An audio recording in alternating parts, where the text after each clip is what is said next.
Bismillahirrahmanirrahim. Assalamualaikum warahmatullahi wabarakatuh. Salam sejahtera buat kita semua. Pagi yang indah ini Gusman Bojonegoro bersama sang kameramen Mas Yudi berikut owner dari Tajuk Giye Mas Hendi nyampe di kota Situbondo.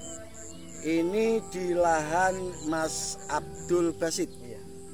Sebelum kita bahas masalah tanaman sampean yang terserang grandong, tolong perkenalkan diri dulu Mas. Desa apa, kecamatan apa, kabupaten apa?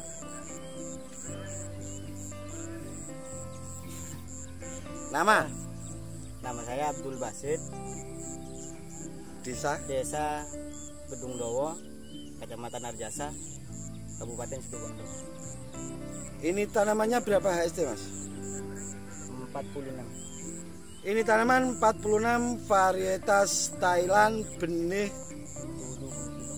70 kilo, hasil dari penyimpanan sendiri ya Mas ya? Hasil dari penyimpanan sendiri. Saya akan menjelaskan ini tanaman kena apa dan nanti solusinya seperti apa, dan untuk kedepannya biar tidak terjadi seperti ini, apa yang harus Mas Abdul Basit lakukan. Oke, yang pertama ini tanaman terserang grandong. Itu pertama, bisa jadi sebelumnya memang sudah di sini sudah ada serangan grandong. Itu yang pertama. Yang kedua, ini Mas Abdul Basit saya yakin telat untuk menyepray obat yang untuk grandong seperti Abamectin. Dan yang ketiga, memang di sini sudah endemik grandong. Jadi grandong sudah ada di wilayah sini. Ini grandong sudah merata dan grandongnya sudah mencapai pangkal batang. Jadi sudah sangat bahaya ya Mas ya.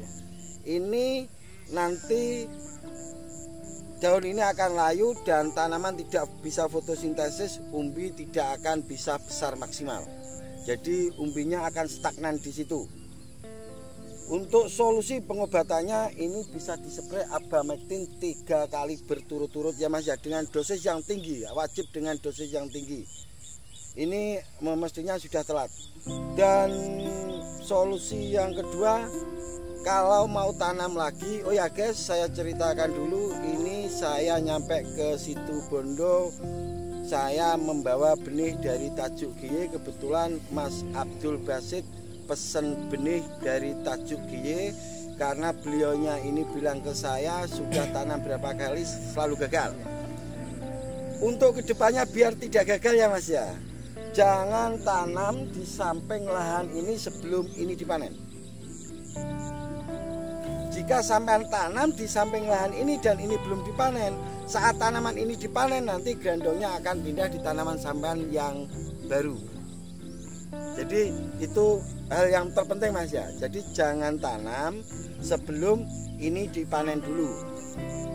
Untuk yang kedua, solusi jika nanti mau tanam lagi dari awal, kalau mau memakai kimia sintetis, walaupun belum ada serangan grandong, sampai harus mengantisipasinya dengan memakai Abamectin merek bebas. Kalau mau pakai yang organik bisa memakai Citropin Plus. Nanti dicoba Citropin Plus di sini. Nanti Mas Abdul Basitnya akan saya kasih Citropin Plus untuk dicoba di sini. Dan saya yakin kalau masalah grandong, Citropin Plus jagonya. Citropin Plus paling ampuh untuk mengobati grandong atau yang kita sebut dengan Liromiza. Life Winner. Sedikit saya jelaskan, Life Winner itu yang sudah ada di dalamnya sini ini ada penghidupan Mas. Ini ada kehidupan. Life Winner ini merusak sel jaringan dari daun ini, dan akhirnya daun tidak bisa membuka stomatanya dan tidak bisa berfotosintesis. Biang dari live miner ini kita namakan lalat liromisia biar tidak pada gagal paham. Karena yang dinamakan grandong itu bukan ulat.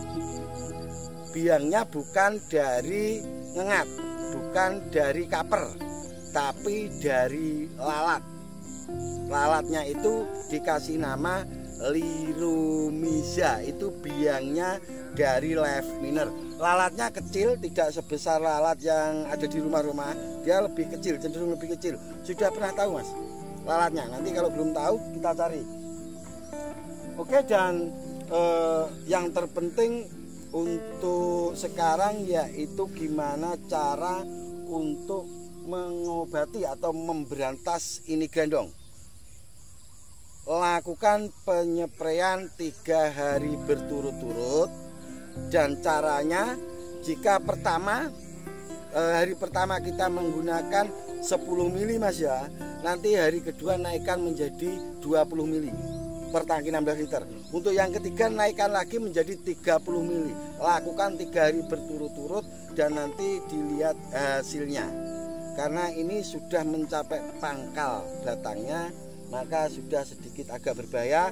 Dan kebetulan karena ini saya ada di Kecamatan Arjasa, itu berdekatan dengan rumah beliau Abah Jun. Nanti saya akan sharing-sharing dengan Abah Jun supaya kedepannya petani di wilayah sini bisa terhindar tanamannya dari serangan live miner atau yang sering kita sebut dengan grandong. Ya mas ya. Jadi poin yang terpenting menurut saya untuk kedepannya, jangan pernah tanam di samping tanaman yang sudah terserang grandong. Dan jika tanaman kita terserang grandong, jangan dilakukan pemupukan, jangan dilakukan pemberian nutrisi baik dari akar maupun dari daun. Karena apa? Karena live miner itu atau grandong itu paling suka dengan daun muda. Bukan sang kameramen itu sih suka yang muda-muda mas. Mas Yudi suka daun muda mas? Pasti. Wah, daun muda jika kita ngasih nutrisi ya mas ya, logikanya jika kita ngasih nutrisi baik dari daun maupun akar, itu akan muncul daun muda, akan muncul tunas muda, dan itu pasti akan langsung diserang oleh live miner. Ini langsung contoh. Ini sudah ada serangan mas. Tanda-tanda serangan live miner, hati-hati ya. Karena yang paham dengan tanamannya itu diserang apa, ada penyakit apa dan hama apa, itu sampean sendiri, petaninya sendiri. Awal munculnya serangan grandong itu dimulai dari bintik-bintik seperti ini. Jika tanaman sampean sudah ada bintik-bintik seperti ini, maka cepatlah sampean berantas memakai, kalau kimia memakai Abamectin, kalau pakai organik bisa memakai Citropin Plus. Jadi jangan sampai sudah ada serangan baru diberantas, kita akan kewalahan mas. Jadi sebelum ada serangan itu sudah harus kita amati. Jika sudah terindikasi model bintik-bintik kecil seperti ini kan cuma bintik-bintik, ini baru mau ada serangan. Ini liromisia menancapkan telurnya di sela daun. Di sela daun bukan di dalamnya. Contoh kecil gini, di dalam kulit, di luar daging. Liromisia itu nyerangnya di situ. Jadi tidak seperti ulat di dalam daun bukan, tapi di sela-selanya, di dalam kulit, di luar daging. Makanya untuk antisipasi live miner sama ulat itu lebih gampang kita mengantisipasi atau memberantas ulat. Jadi untuk kedepannya sampean akan saya dampingi seperti petani-petani yang lain, dari olah lahan nanti sampai tanam sampai pasca panen akan saya dampingi supaya sampean tidak gagal lagi. Ya mas ya. Oke guys, itu sedikit yang bisa saya jelaskan. Nanti habis ini kita akan ke rumah Abah Jun, mampir ke rumah Abah Jun, kita akan sharing-sharing sama beliau. Apabila ada kata-kata yang kurang berkenan, saya Gusman Bojonegoro dan Mas Abdul Basit mohon maaf yang sebesar-besarnya. Doakan nanti di tanam berikutnya Mas Abdul Basit berhasil. Oke, Akhirul kalam, wabillahi taufik wal hidayah waridho wal inayah. Assalamualaikum warahmatullahi wabarakatuh. Sampai ketemu di kediaman beliau, Abah Junaidi Said.